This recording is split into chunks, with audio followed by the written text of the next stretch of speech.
Muy bien. La dinámica estudia las fuerzas que actúan sobre los cuerpos y el efecto que estas fuerzas producen en ellos. En general, en general, cuando los cuerpos están libres de moverse, estas fuerzas producirán, ¿no es cierto?, en el espacio un movimiento determinado del cuerpo. Pero ese movimiento, por complejo que sea, lo podemos descomponer en sucesivas traslaciones y rotaciones.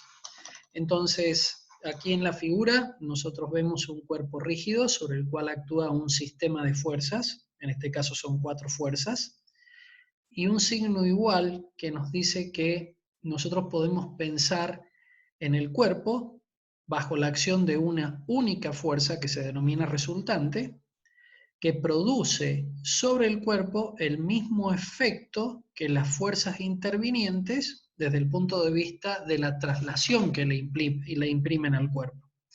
Entonces, un sistema de fuerzas que actúan sobre un cuerpo van a generar que este cuerpo en general se traslade y rote. Entonces, el dibujo de la derecha nos muestra, ¿no es cierto?, que podemos considerar un punto, en este caso el centro de gravedad del cuerpo, sobre el cual se encuentra aplicada la fuerza M por A, que es el resultado del efecto que produce este sistema de fuerzas sobre el cuerpo, más la rotación que este sistema de fuerzas puede o no imprimir al cuerpo. Entonces, lo que sucede es que las fuerzas que están actuando en el cuerpo no están equilibradas, o sea, admiten una resultante. Por lo tanto, existe sobre el cuerpo una fuerza neta, que es la que se ha dibujado aquí con este vector, que es M por A. Esa fuerza neta le produce una aceleración al cuerpo de masa M. Y no solo hace que el cuerpo se mueva trasladándose con una aceleración A, sino que también el cuerpo rota alrededor del punto G, porque cada fuerza tiende a producirle una rotación alrededor del punto G. De modo que cada fuerza produce alrededor de G un momento. La sumatoria de todos esos momentos nos da el momento resultante, que se lo puede escribir como I por alfa, donde alfa es la aceleración angular del movimiento rotacional e I es el momento de inercia, donde el momento de inercia es una propiedad que tiene este cuerpo cuando nosotros lo ponemos a rotar alrededor de un eje que pasa por el punto G.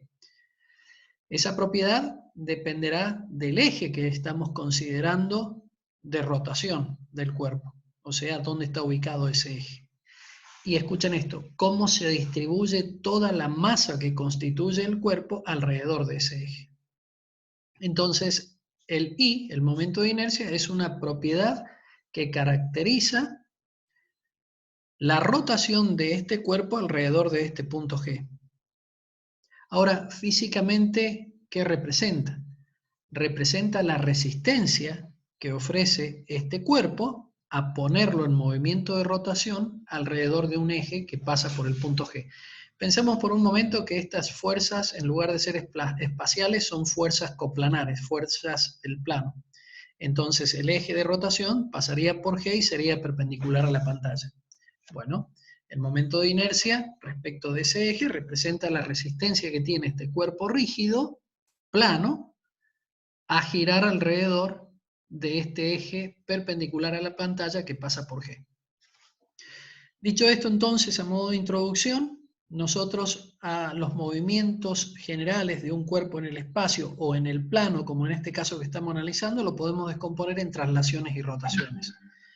La segunda ley de Newton, aplicada a las traslaciones, nos dice que la sumatoria de fuerzas que actúan sobre el cuerpo es igual al producto M por A. O sea, el efecto físico que produce la sumatoria de fuerzas que actúan sobre el cuerpo es justamente hacer que a ese cuerpo de masa M se le imprima una determinada aceleración resultante. Esta aceleración total del cuerpo, esta aceleración resultante, es igual a la suma vectorial de las aceleraciones individuales que cada fuerza trata de impartir o imprimir al cuerpo.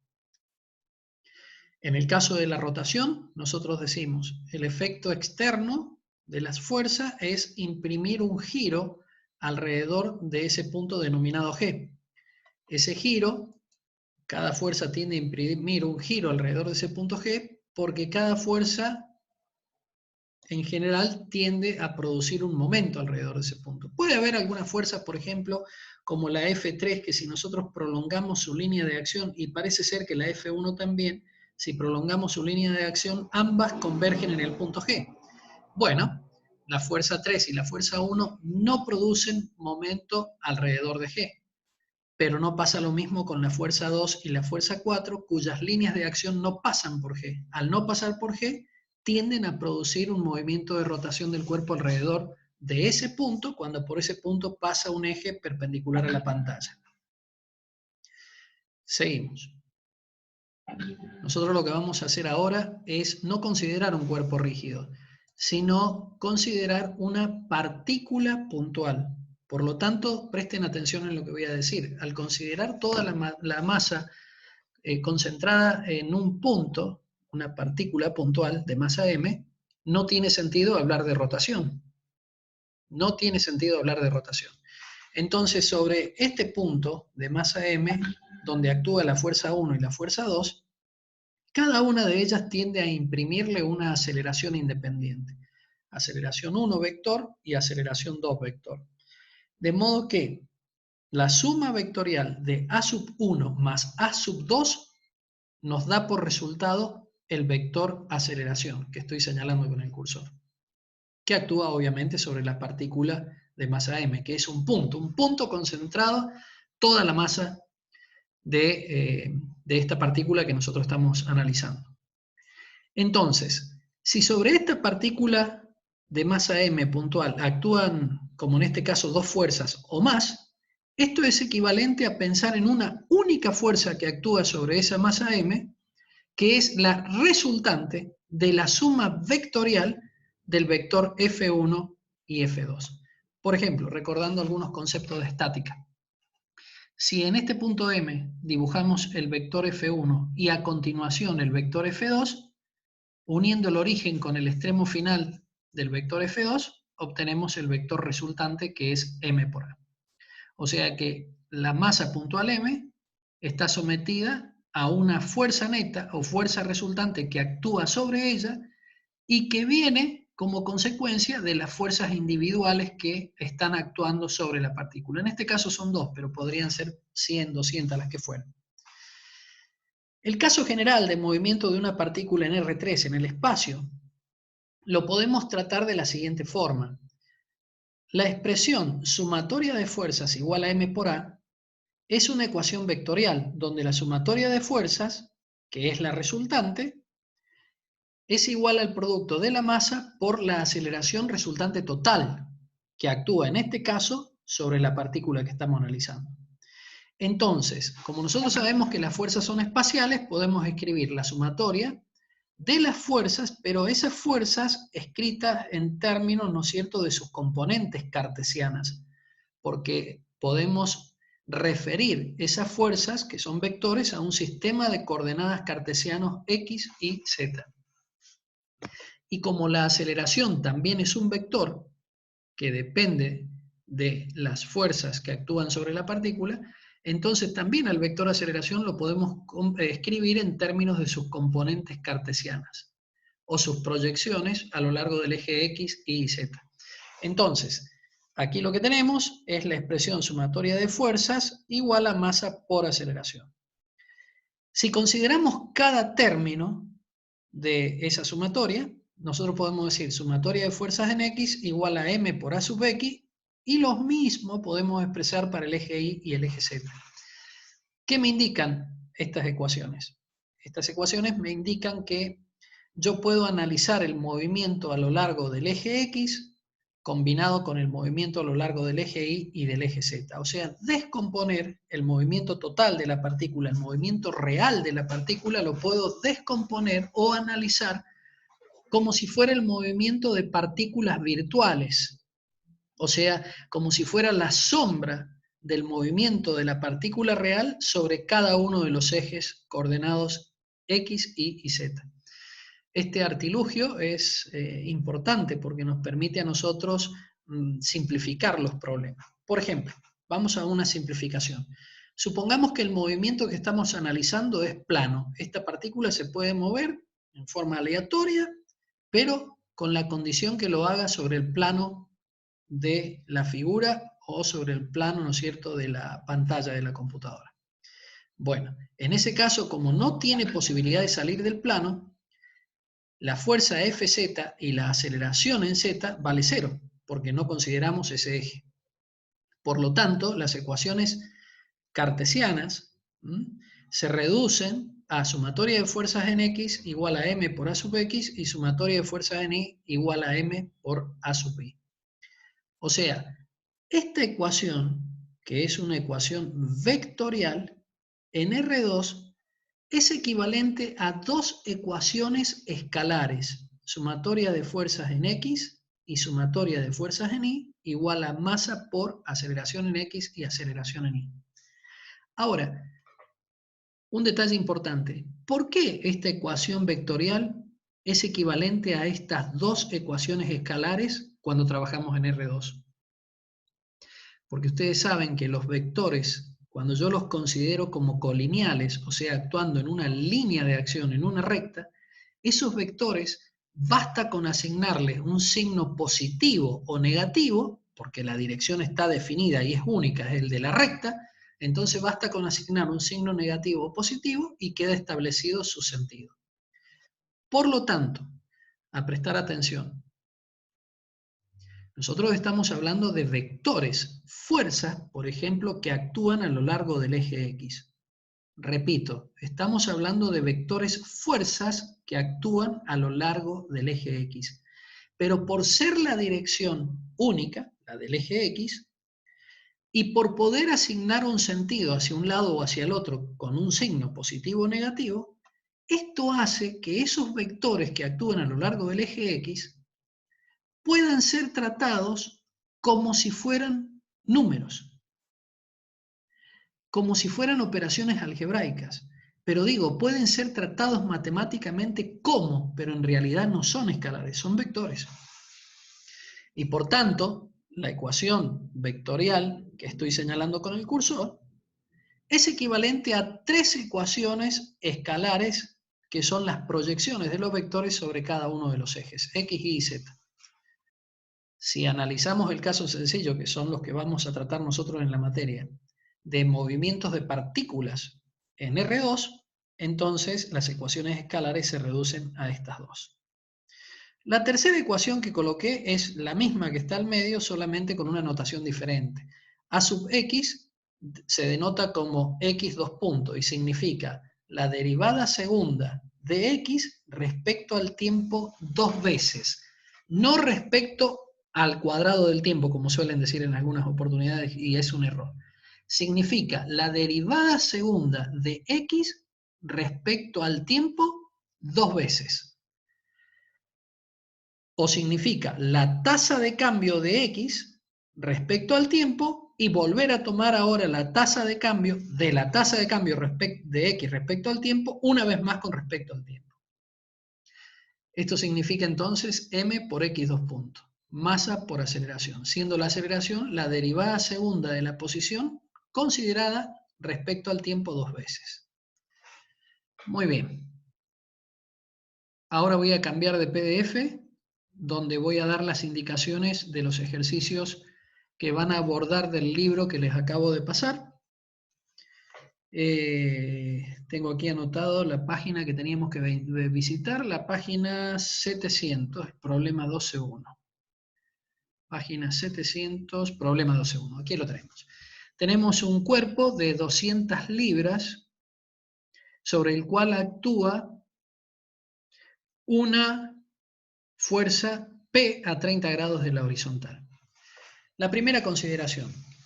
Libra es una unidad del sistema americano, ¿sí? Sistema inglés.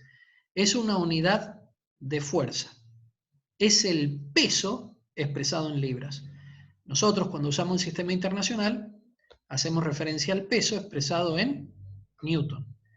Y a veces hacemos referencia al peso expresado en kilogramo fuerza cuando hacemos uso de un sistema que no es legal, que es el sistema técnico.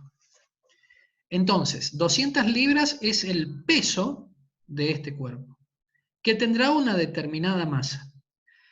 Y lo digo ahora porque lo van a ver en el libro cuando hagan el tratamiento de unidades. Las masas en el sistema inglés tienen por unidad el slug. E inclusive, ahora en el teórico, cuando lo vean a las hojas que recomendé abordar, van a encontrar cuál es la equivalencia del slug con el kilogramo fuerza. ¿Y qué es el slug? A partir de la definición de la fuerza cuya unidad es la libra. O sea, ¿qué es lo que se hace? Se define la fuerza cuya unidad es la libra, se define una aceleración y a partir de ahí se deduce cuánto vale la masa cuya unidad es el slug. Bueno, vamos a este problema. Que a mí me interesa que ustedes se familiaricen con las unidades de otros sistemas, no solamente de la internacional, porque en la práctica de la ingeniería coexisten los sistemas. Más allá que el sistema de uso legal sea el internacional, en la práctica de la ingeniería coexisten otras unidades, otros sistemas, y el ingeniero tiene que estar familiarizado con justamente estas unidades. Entonces, vamos al problema. Un bloque de 200 libras de peso está sometido a la acción de una fuerza P, como indica la figura, a 30 grados de la horizontal, hacia la derecha y hacia abajo la acción de P. ¿Qué nos pide el problema? Nos dice que tengamos en cuenta el coeficiente de fricción cinética, dice aquí, que es la fricción o el rozamiento, una fuerza que se opone al movimiento cuando el movimiento ya se ha generado, o sea, el cuerpo está moviéndose. Y el coeficiente de fricción, ustedes lo saben de la teoría, depende de la naturaleza de los cuerpos en contacto y del estado de la superficie relativa entre ambos cuerpos. En este caso es un número adimensional, no tiene unidades, se obtiene experimentalmente y dice el problema que vale 0.25. Entonces un bloque de 200 libras descansa sobre un plano horizontal. Determinen la magnitud de la fuerza P que se requiere para dar al bloque una aceleración de 10 pies sobre segundos al cuadrado. Aquí aparece la unidad inglesa de la aceleración, pie sobre segundo al cuadrado. El tiempo se mide en segundos, esa es su unidad, pero la distancia se mide en pie. Un pie es igual a 0,3048 metros. También lo van a ver cuando vayan a la parte de unidades. Vamos a la solución. En estos problemas hace falta establecer un diagrama de cuerpo libre. Si ustedes se fijan, la fuerza P al estar inclinada tiene por componente una fuerza P sub I vertical y una fuerza horizontal P sub X. Aquí el autor del libro es muy interesante el enfoque porque no habla de X e Y.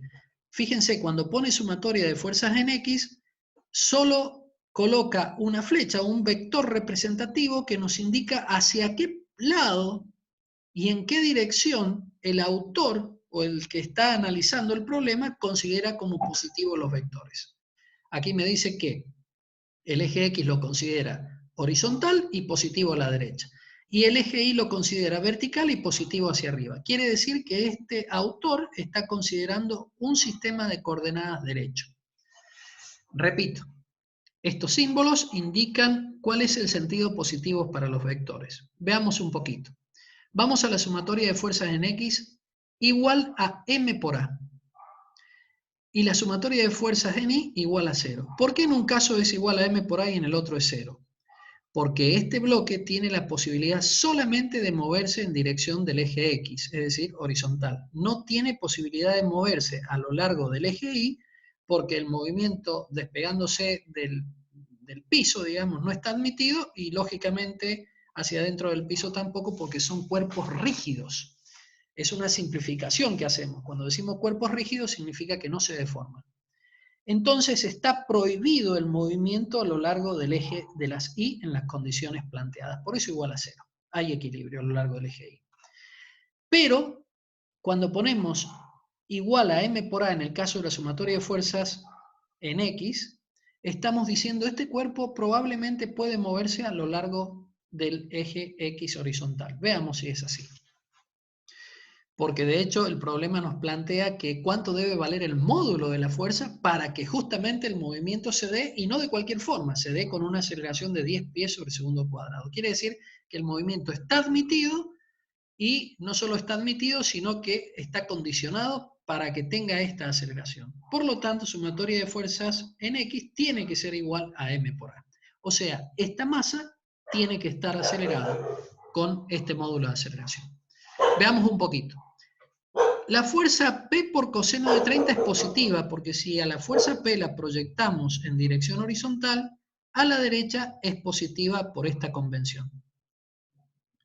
La fuerza de rozamiento se opone al movimiento, es decir, su sentido es hacia la izquierda. En este sistema de coordenadas es negativa.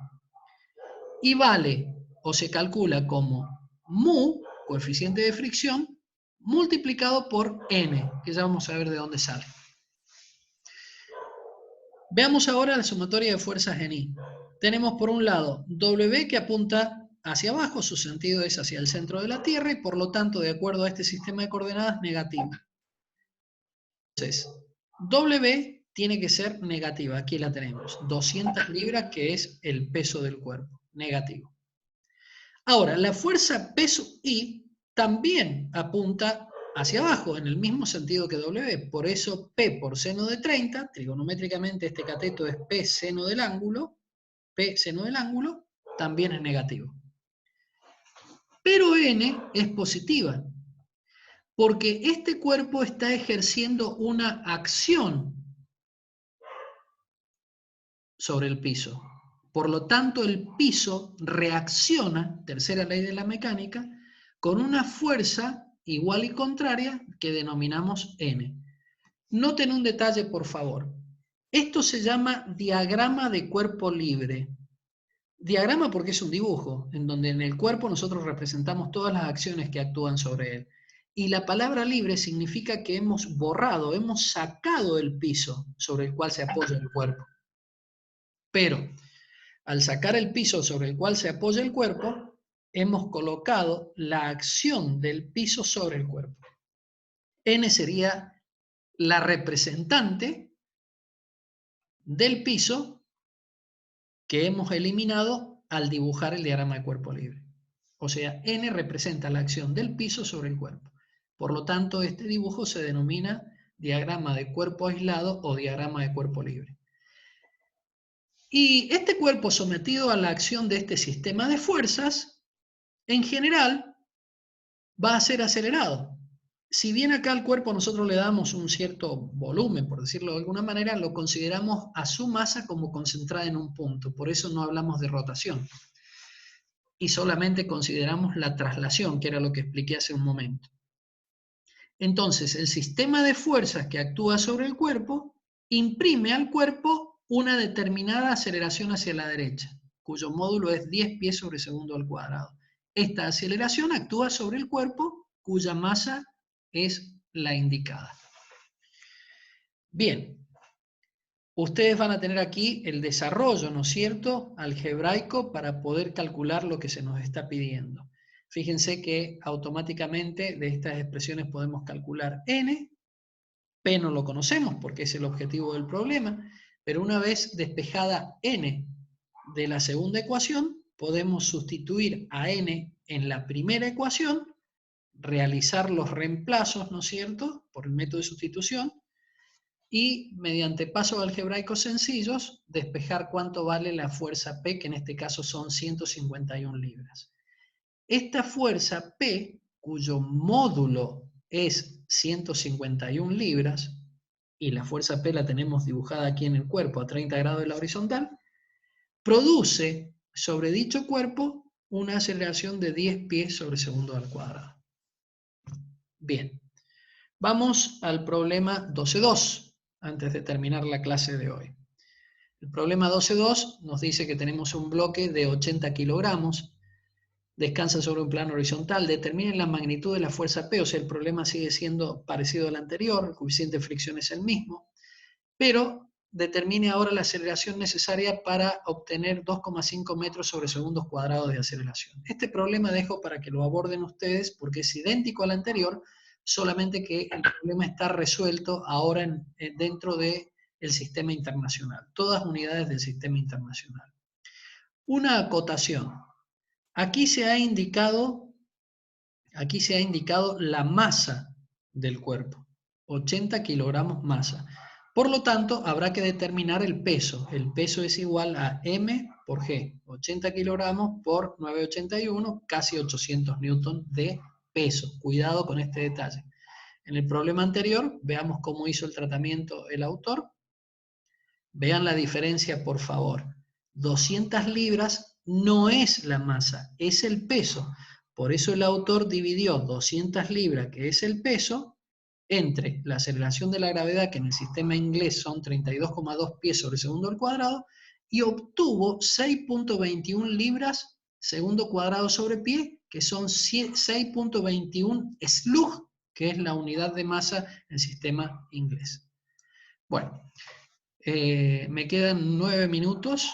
Voy a aprovechar, si me permiten, voy a dar después las indicaciones de los problemas que tienen que efectuar. Quédense tranquilos, este problema está resuelto también, es muy interesante el tratamiento de este problema. Voy a dejar que lo vean ustedes. Pero quiero, antes de quedarme sin tiempo, ir a la página 698. A ver, 698.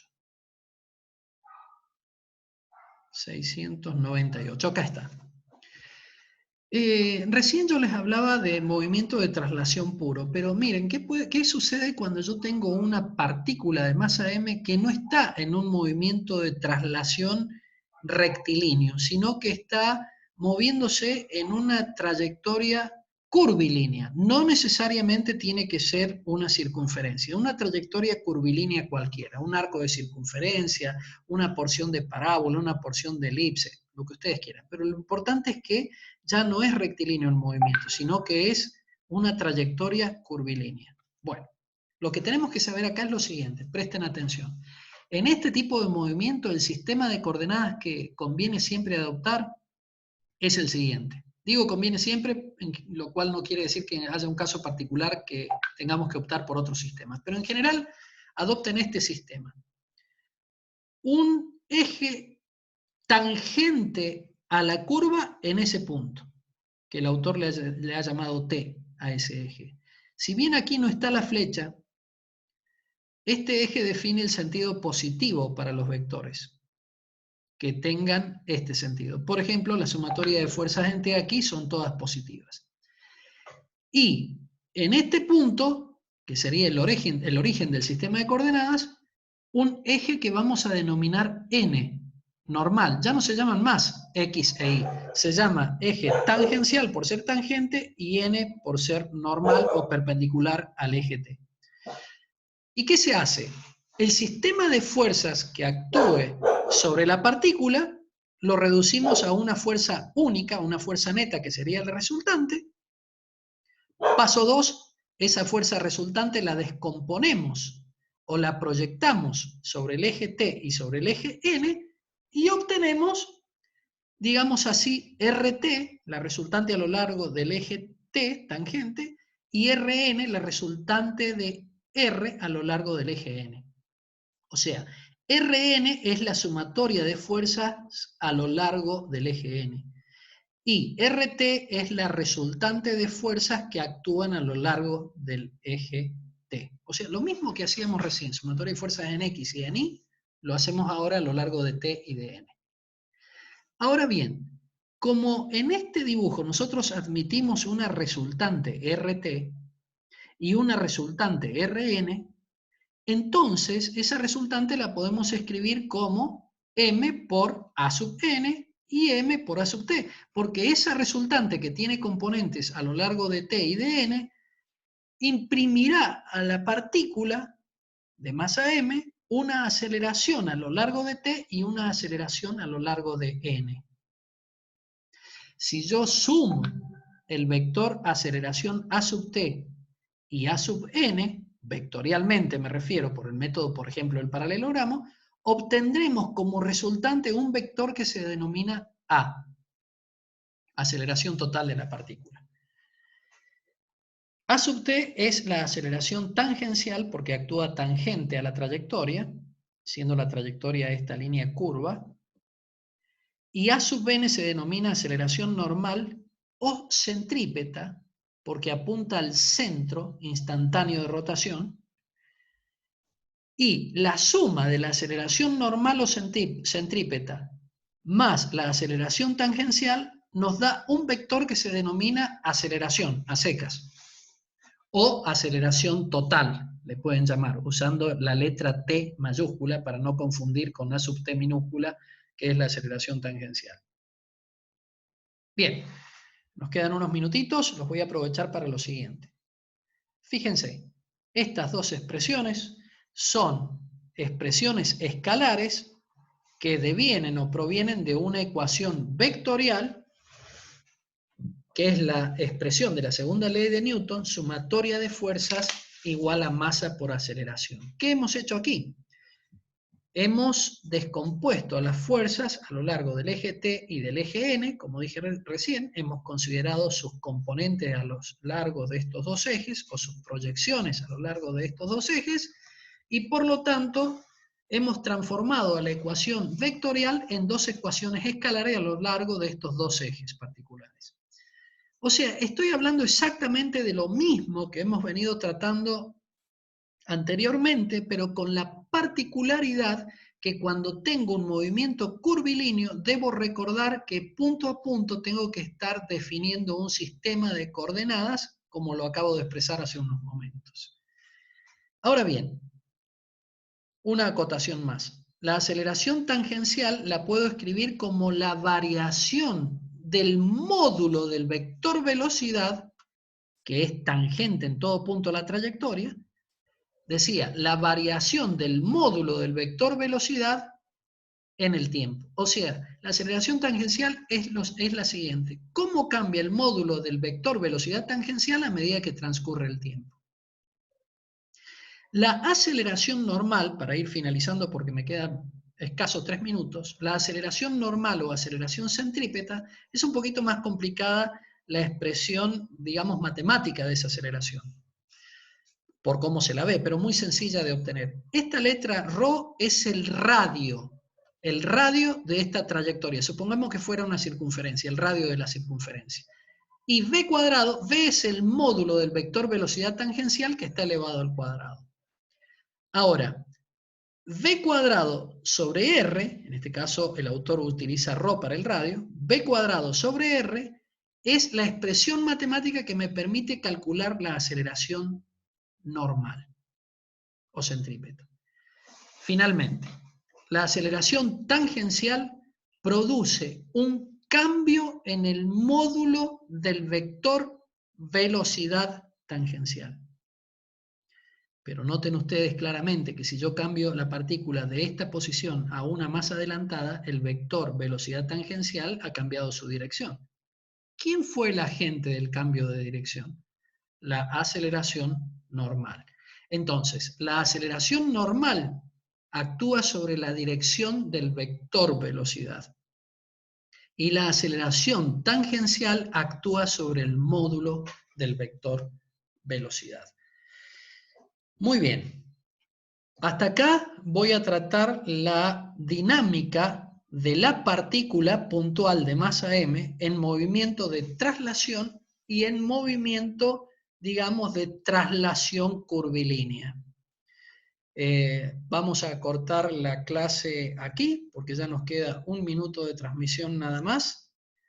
Les paso por WhatsApp enseguida el resumen de la clase de hoy para que puedan abordar los ejercicios del libro, que son los ejercicios que he sugerido para reafirmar este tema, y algunas páginas del teórico que habla el autor exactamente lo mismo que he estado tratando yo hasta este momento. Por mi parte, nada más, solamente despedirme. Estoy a 1 minuto 28 segundos de terminar la transmisión. Estén atentos a WhatsApp para la definición de la próxima reunión, el próximo encuentro, y cualquier duda que haya quedado respecto de esta clase, la canalizamos la próxima clase y o por WhatsApp lo que les resulte más cómodo. Entonces, una vez más, por mi parte, agradecerle la atención, agradecerle audiencia masiva que tienen estas clases y la participación que tuvieron en el primer módulo que fue de consulta y que fue muy rico, realmente fue muy rico. He podido ver que han capitalizado bastante de lo que estuvieron hablando. Bueno, pasen buenas noches, los dejo, cuídense.